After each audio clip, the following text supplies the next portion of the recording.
Pria itu mengendarai mobil setiap hari. Rolls-Royce pergi mengantar pesanan makanan. Namun, hari itu dia tanpa sengaja bertemu seorang wanita yang baru keluar dari kamar mandi. Melihat pria itu masuk ke rumahnya, wanita itu terkejut sampai pucat. Segera memanggil petugas keamanan untuk mengusirnya. Kemudian pria itu dijaga oleh sekelompok petugas keamanan dan diusir. Saat itu, anak laki-laki pria itu kebetulan lewat. Segera memerintahkan petugas keamanan untuk berhenti. Dia adalah Qin Ziji, pemilik perusahaan Kangtai, ketua dewan direktur kelompok Kanta, pemilik villa nomor 8. Pemuda itu bertanya kepada petugas keamanan apa yang terjadi. Mendengar perilaku konyol ayahnya.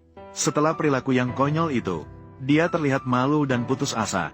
Untuk menyelamatkan ayahnya, dia memanfaatkan sifat serakah petugas keamanan. Dia memberi sedikit uang agar ayahnya lolos dari masalah. Dan pemuda itu merasa malu dengan perilaku ayahnya. Sudah seumur itu masih melakukan hal seperti ini. Pria itu hendak menjelaskan, tapi pemuda itu menghentikannya.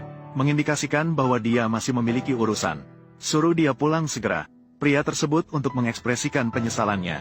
Kemudian mencari wanita tersebut untuk meminta maaf kepadanya. Tidak disangka mendengar wanita tersebut. Perusahaannya sedang diserang. Tapi saya minta maaf kepada Anda. Pada saat itu, pria itu datang. Mengatakan bahwa dia bisa membantunya menyelesaikan.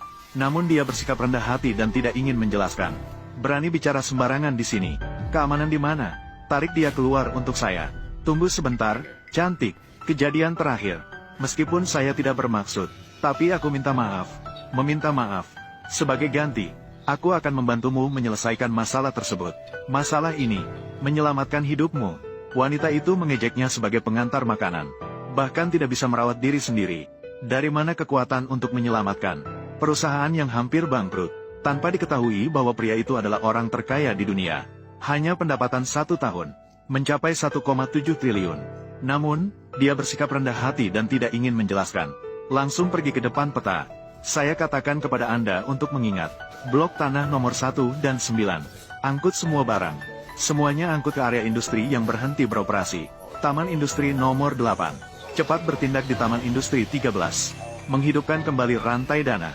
Kemudian mengubah industri senja, melakukan transformasi total, membuka saluran distribusi, mendorong seluruh rantai industri. Masalah terselesaikan dengan mudah. Berbicara tanpa dasar. Apakah kamu tahu, Taiko telah menginvestasikan lebih dari 1,5 miliar dalam industri ini.